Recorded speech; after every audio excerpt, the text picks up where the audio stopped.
All right, everyone. Welcome back to the Business Blast podcast. I'm your host, Tyler Wagner, and today I have James Ranson with us. He is the master wordsmith.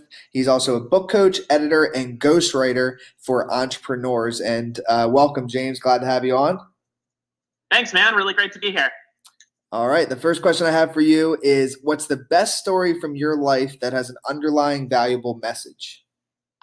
So I'm actually going to give you the message first and wrap the story around it. The message is that whatever it is you're doing, even if it completely falls on its face, is going to lead to something better than whatever it was that you were doing before that fell on its face. And the story is basically what I've been doing the last 10, 15 years, going from studying music performance in college to arts management in graduate school to working for an opera company in Western Florida to being on a road trip around the United States while I'm learning how to be a professional editor and writer to becoming a Wall Street Journal bestselling editor and all these other things.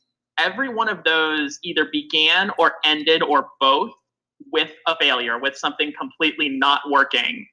But each one of those things that didn't work led to something that was better than what I'd been doing, and that was closer to what I really wanted to be doing.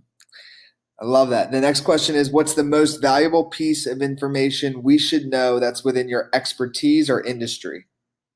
So my industry is self-published books, and the most valuable piece of information I have for that industry is write a good book. If all somebody is talking about as far as writing a book is writing it quickly, writing it cheaply, or writing it as easily as possible, they're probably trying to sell you something and they don't really care about you writing a good book. Start with quality. Everything else follows from there. And what's your best piece of overall business advice? Well, other than start with quality and everything else follows from there, because I think that's broadly applicable as well, I would say for a business advice, learn everything you can from everyone you can, and then use all of the things you learn from everyone else to get better at being yourself. Don't try to be them, but use what you learn from them to be better at being you. And if you could give your younger self one piece of advice, what would it be? Again, other than that last one, don't confuse spending money with building a business, and don't confuse being sold something with someone caring about your success. Those are not the same thing, and one does not lead to the other. And in your opinion, what's the key to happiness? This is a little bit counterintuitive. The key to happiness that I understand is to understand and accept that you're not actually going to be happy 100% of the time.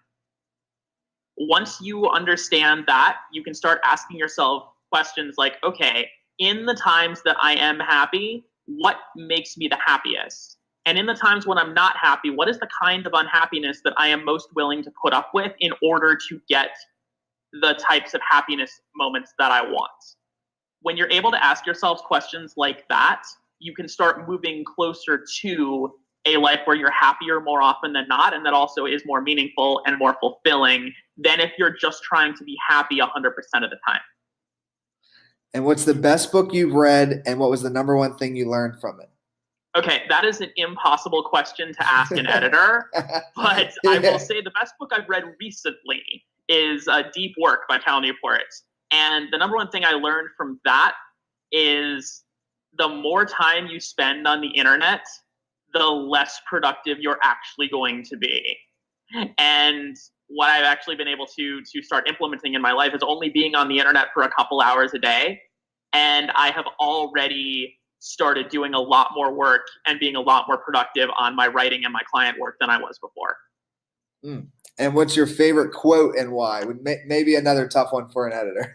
It is a tough one. I've got like a gigantic Evernote document full of quotes. But I think the one that I have to go with is the one that I actually have tattooed on my shoulders. Nothing worth having comes without some kind of fight. You've got to kick at the darkness till it bleeds daylight. And that is from Lovers in a Dangerous Time by the band Bare Naked Ladies. And what does that quote mean to you? So why is that your favorite one? That is my favorite one, partially because it helped me get through some tough times in high school and college. But it basically means that it's a combination of whatever you're going through is going to be worth it as long as you keep fighting, as long as you keep persevering. And that's what I love about the second line of it in particular: kick at the darkness until it bleeds daylight. Take it into your own hands. Keep moving forward. Don't give up. Well, thank you for coming on, James. We really appreciate it. The last question I have for you is, where's the best place for people to find you online and to connect with you? Absolutely. So my website is jamesranson.com. I'm happy to connect with people there. You can also check out my most recent book, Buy Once, Cry Once: How Shortcuts Cost You in the Long Run, on Amazon, and give that a look. I do have another book coming out later this year, and I'm sure I'll talk to you about that again soon. Awesome. Thanks again for coming on, James. My pleasure. Take care. The podcast you just heard was made using Anchor. Ever thought about making your own podcast? Anchor makes it really easy for anyone to get started. It's a one-stop shop for recording, hosting, and distributing podcasts. Best of all, it's 100% free. Sign up now at anchor.fm/new. That's anchor.fm/new to get started.